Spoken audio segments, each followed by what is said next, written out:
Welcome back, everyone, to Planescape Torment. You're here with Raynald Lefebvre, otherwise known as DraxxKraven, when I'm back in the Civic Festhall so that I can read and talk to people quickly.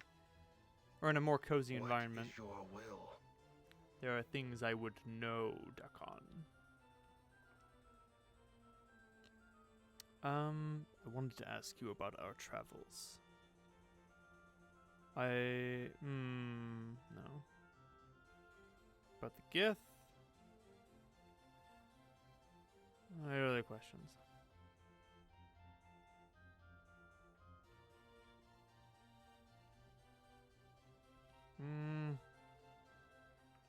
Huh. I could have sworn that there's Folsom Grace unlocks a lot of dialogue about like how to interact with other characters. I could have sworn there was dialogue with Dakon about remarking about how he's a servant and how like that's kind of fucked up. Do you want to expand on that? And he's like, no, please. Oh, I should sell this hammer. It's super cool, but it's useless to me. Anyway, let's read the journal. You heft the cold gray dodecahedron up to examine it carefully, now aware of the various deadly traps it holds for the incautious user, and how to avoid them entirely. Having learned the dead language of Uyo, you'll at last be able to decipher its contents. Unfold and read. Updated my journal. The tablet turns out to be a journal of sorts, one kept by some prior incarnation of yourself. It would seem, and not an altogether sane one either, there are only a handful of completely coherent sections. Huh. He does have a penchant. This previous incarnation of mine, the one who strangles, he does have a penchant for creating these difficult puzzles, like the bone journal we found. Browse through it. What do you wish to read about? Read about the whispering shadows. The whispers are not the shadows moving. They are speaking, plotting, talking to each other. I can understand some of what they say. Tell me about the female ghost. The book tells me things, whispers things. It tells me to avoid the ghost girl, to avoid her. I don't know her, and she torments me. Read about hiding something within your own body. And so I swallowed it, hoping it'd catch in my bowels. I can make someone remove it when I need it. We found that, thanks to What's-Her-Face in the Sunken Village. Read some paranoid ranting. Dear God. I have learned that my life is not my own. I will not allow you to have my life. You will have to pull my life from my broken body if you want it. It's you who will die. If I cannot have it, neither will you. You are responsible for this treason of flesh. You will not live to live my life. Read about the accursed tattoos.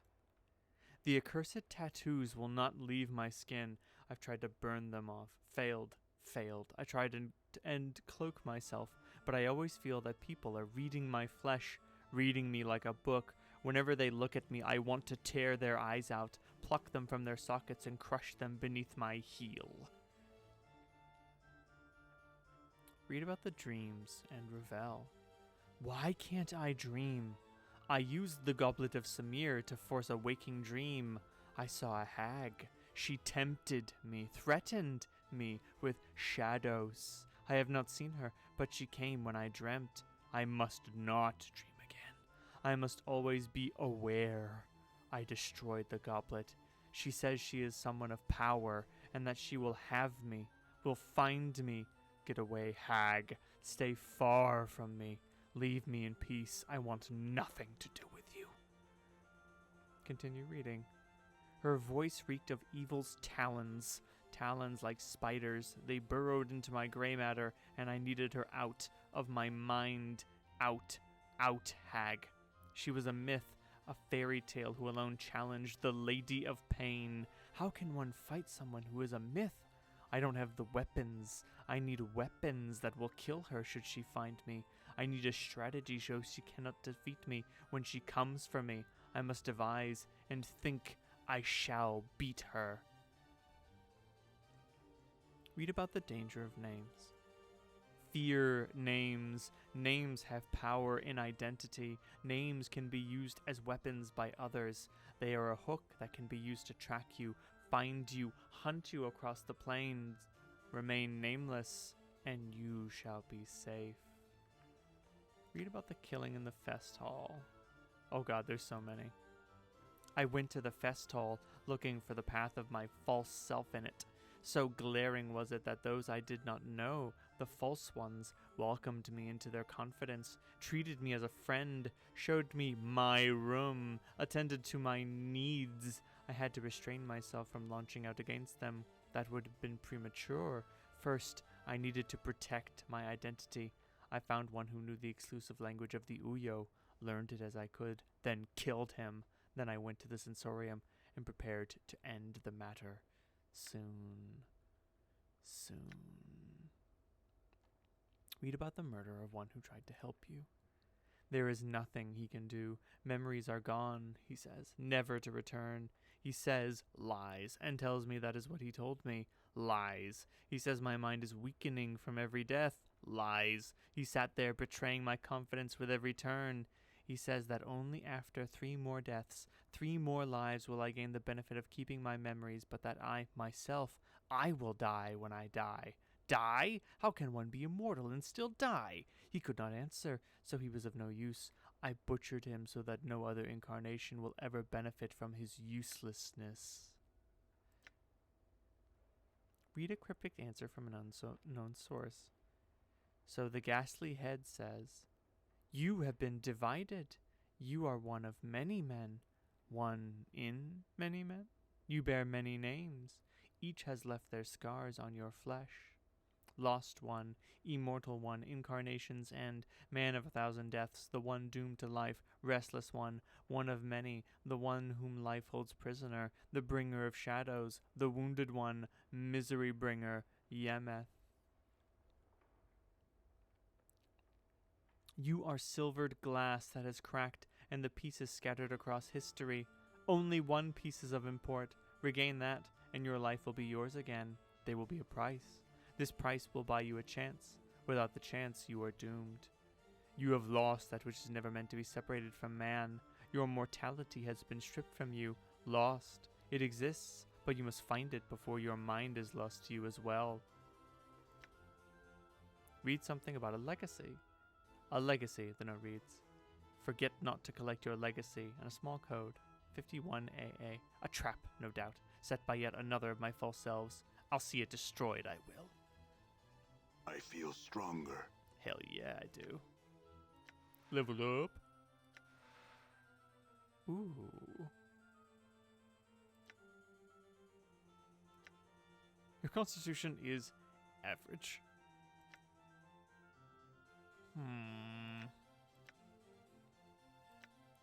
I feel like I should raise my... I can always raise it later. What if I was so wise? Too wise. Oh, that reminds me. I don't know if it still exists, but there is a glitch around the Ice Knife spell that lowers the THAC0 of all allies when you use when you cast Ice Knife. It lowers the THAC0 of all your allies by 1. So in order to prevent that from happening, I'll just get rid of it. It's fine. Done. I have other spells now, more dangerous spells. Speaking of, I should rest. Get my spells back. But time never stops turning. No, it does not. Done. That's weird. Huh.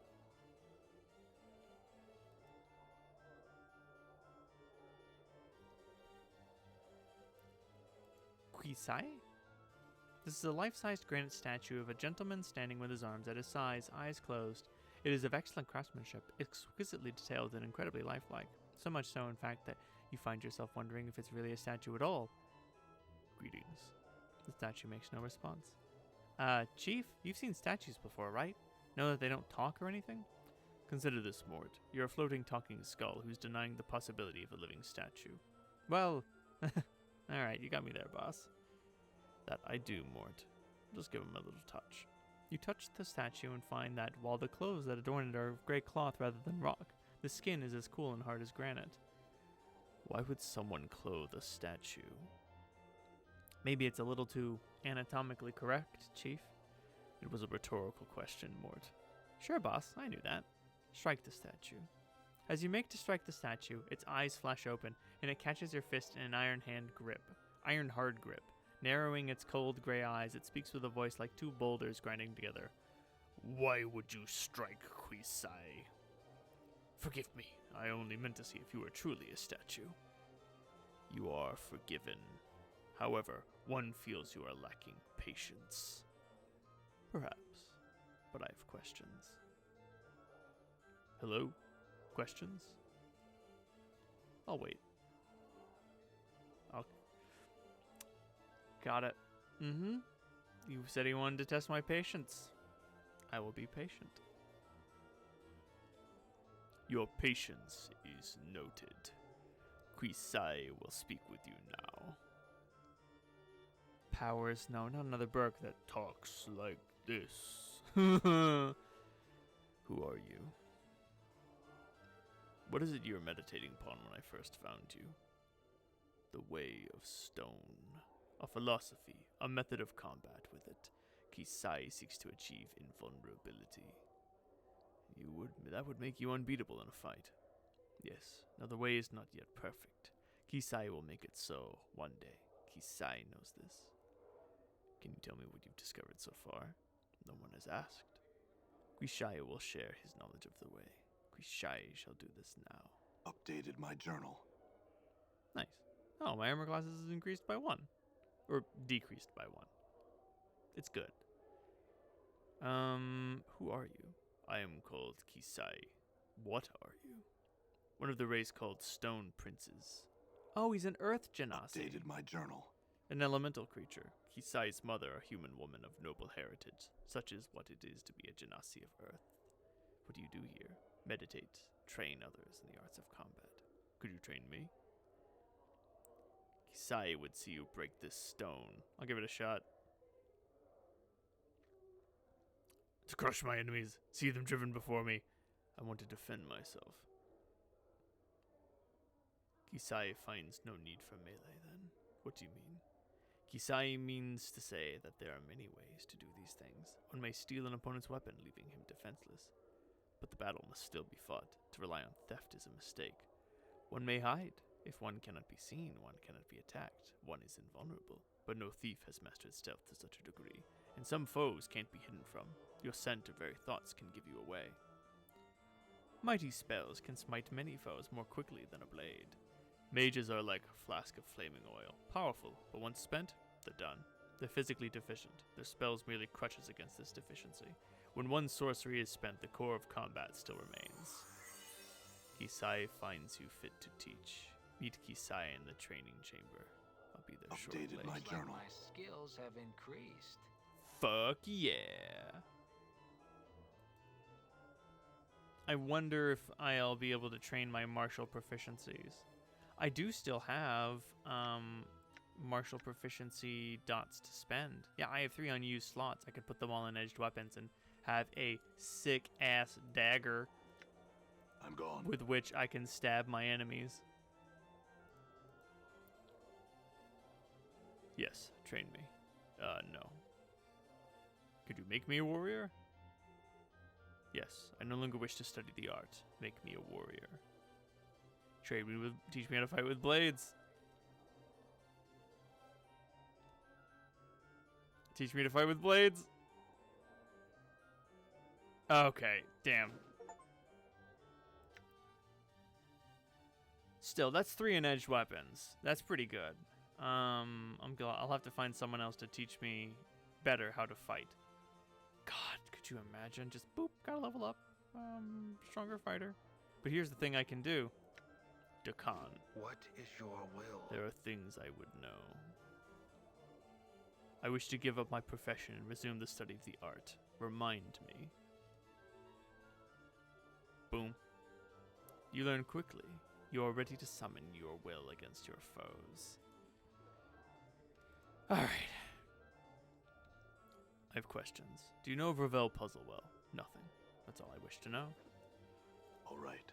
Someone's gotta know something about this bitch. I know she's mazed, but I just need to find out how to get in.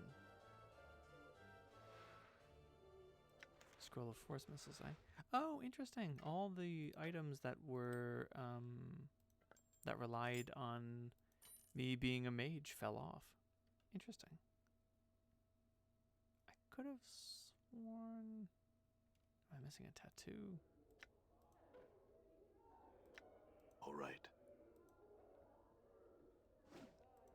Just a moment. I could have sworn my AC was -4, not -3.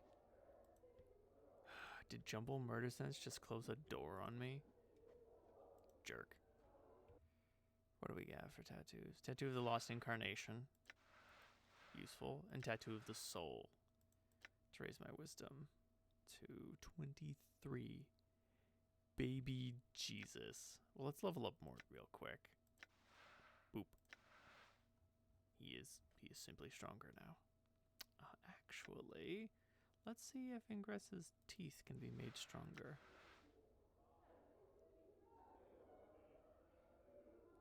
I want you to become a more powerful magic weapon. Okay, alright. I didn't expect that to work. Why is there a scroll of force missiles just hanging out on the wall? Alright, let's see if I can go to these sensation stones. Can you show me to the sensoriums? Take me to the public sensorium. All right. What do we have here? Okay, we have a lot of stones. Oh god, how many stones am I gonna... Dear lord. Okay. Alright, looks like it's stone time, everybody. Let's get in the stone zone. What do we got? Oh, I guess I should speak to a guide. You use one of the sensory stones? Yes, I am. There are currently more than a dozen standard sensations available, as well as 6 more extravagant experiences. The use of a standard stone is 10 copper commons. The more involved ones will cost 150 coppers. Will cost 150 coppers. Would you care to hear of the standard or the extravagant sensation? What about the standard?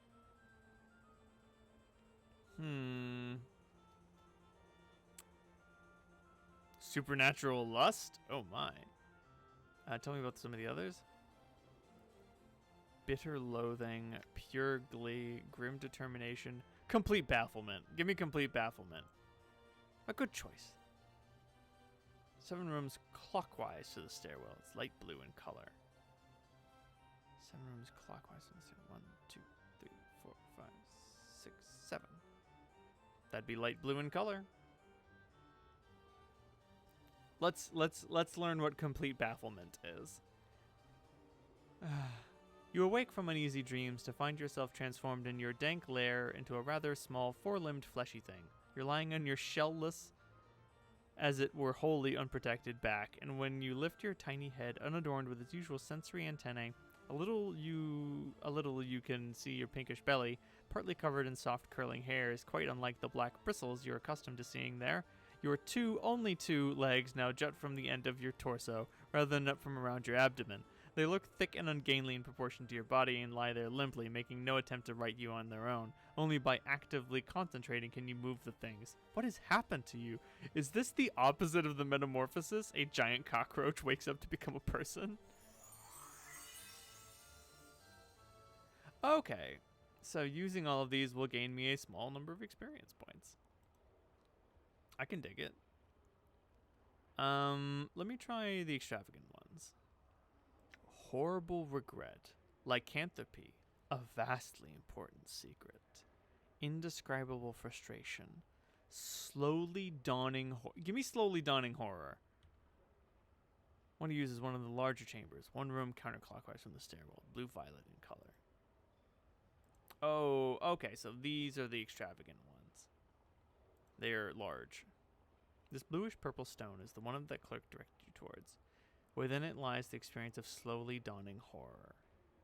How good could it be, you think, regarding the burgundy liquid carefully. Across the table from you, the twisted old man smiles slyly. Please, sir, try. He whispers, his hushed voice the sound of dry leaves blown over rough cobbled street. Thou shalt find it more than lives up to thy expectations, I am sure. You nod at him and lift the crystal goblet into the air, watching the liquid play through the crimson liquor. You'd come a long way for this drink. Search long and hard for this old man, and you'll be damned to let anything rush you now. The moment has to be savored. You raise the glass to your lips, inhaling the stuff's aroma. The bouquet is light, sweet, intoxicating, almost dizzyingly so. You've tried countless drinks, written tomes about them, their flavors and smells, means of manufacture, in your journeys across the plains, but this stuff was supposed to be legendary. No living man you'd found or heard of had tried it. The stories were ridiculous. Nothing could taste quite so good. But if there were the slightest bit of truth to them, this would be some fine liquor indeed. At last you drink the goblet, a cautious sip. Incredible, indescribable. As the flavor washes over your palate, you fight the urge to shudder with delight. Nothing you have tried in all your long years has tasted quite like this.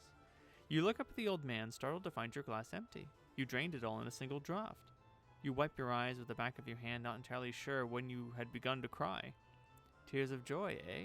The old man laughed softly. Quite pleasing to the tongue, is it not? Would so like some more, perchance? He smiles at you once more. Yes, if I might. Surely, he replies, refilling your glass. Try as you might, you cannot resist downing it in a single gulp. You thrust your finger into the goblet in an attempt to find some last hidden drop of the stuff.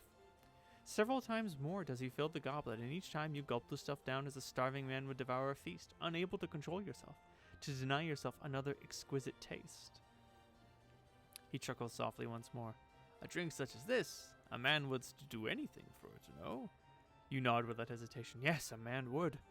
Looking at him, his sly smile suddenly takes on a whole new meaning. A sense of horror begins to creep over you, even as you begin to yearn painfully for more of the blood-red liquor. Yes. A man wouldst do anything in the thrall of such a drink. Even the most terrible, heinous of deeds, as thou shalt see, my newest servant. Huh. Okay. These are cool.